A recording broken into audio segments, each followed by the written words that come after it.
नमस्कार, आप देख रहे हैं संस्कृति टीवी। इस बात से इनकार नहीं किया जा सकता कि रावण में तमाम बुराइयां थीं, पर यह भी जग जानता है कि वो प्रकांड पंडित था। रामायण में राम और रावण के बीच हुए युद्ध को सत्य व असत्य का संघर्ष माना जाता है। जब भगवान राम ने उसका वध किया तो मरने से पहले उसने लक्ष्मण को कुछ बातें सिखाई थीं। ये ऐसी बातें हैं जो आपके हमारे लिए आज के संदर्भ में भी उतनी ही सटीक हैं जितनी कि उस समय के लिए थी। रावण ने अधर्म और पाप की राह पर चलना स्वीकार किया, लेकिन वो अत्यंत विद्वान और पराक्रमी भी था। उसकी कूटनीति और आतंक से उस जमाने में बड़े बड़े शासक कांपते थे। श्री राम ने स्वयं लक्ष्मण से कहा था कि वे रावण से राजनीति और संसार से जुड़े उसके अनुभव सुने। लक्ष्मण ने आज्ञा का पालन किया और रावण के सिरहाने की ओर खड़े हो गए, परंतु रावण ने कुछ नहीं कहा। तब श्री राम ने कहा कि वे रावण के पैरों की ओर खड़े हों, क्योंकि उन्हें रावण से ज्ञान प्राप्त करना है। जिससे ज्ञान प्राप्त करना हो उसके पैरों की ओर स्थान ग्रहण करना चाहिए। लक्ष्मण ने ऐसा ही किया।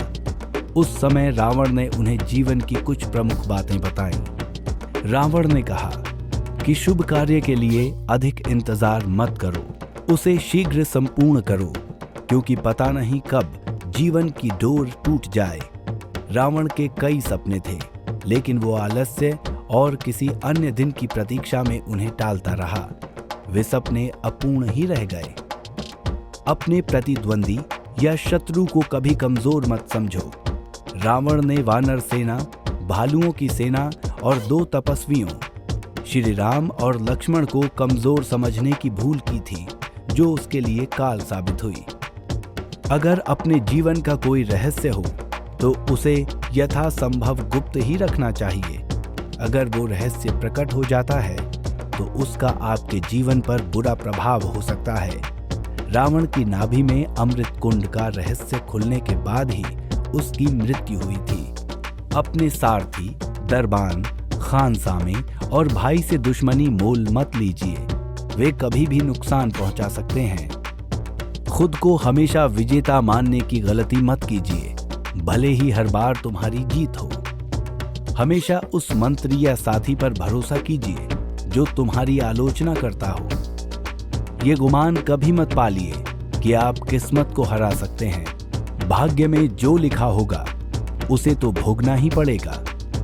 ईश्वर से प्रेम कीजिए या नफरत, लेकिन जो भी कीजिए पूरी मजबूती और समर्पण के साथ। जो राजा जीतना चाहता है उसे लालच से दूर रहना सीखना होगा, वरना जीत मुमकिन नहीं।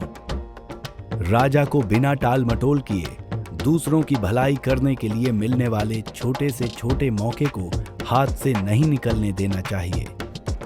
भले ही इस युद्ध में रावण की पराजय हुई हो, लेकिन उसने मरते समय लक्ष्मण को जो बातें बताईं, वो आज भी लोगों के ऊपर लागू होती हैं। इन सभी बातों का पहला सूत्र ये है कि यदि कोई अच्छा काम करना चाहते हो तो जितना जल्दी संभव हो उस कार्य को आरंभ कर दो। थोड़ी भी देर मत करो। जन्म पत्रिका में क्या है उसे लेकर माथापच्ची करने की कोई आवश्यकता नहीं, और न ही किसी से परामर्श लेने की आवश्यकता है।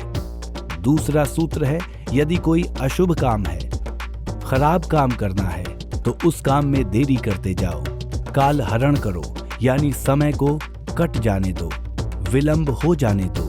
कहने का तात्पर्य यही है कि शुभ कार्य करने में कोई विलंब नहीं करना चाहिए, और अशुभ कार्य में जितना हो सके विलंब करो। समय स्वयं सबको एडजस्ट कर देता है। देखते रहिए संस्कृति टीवी। नमस्कार।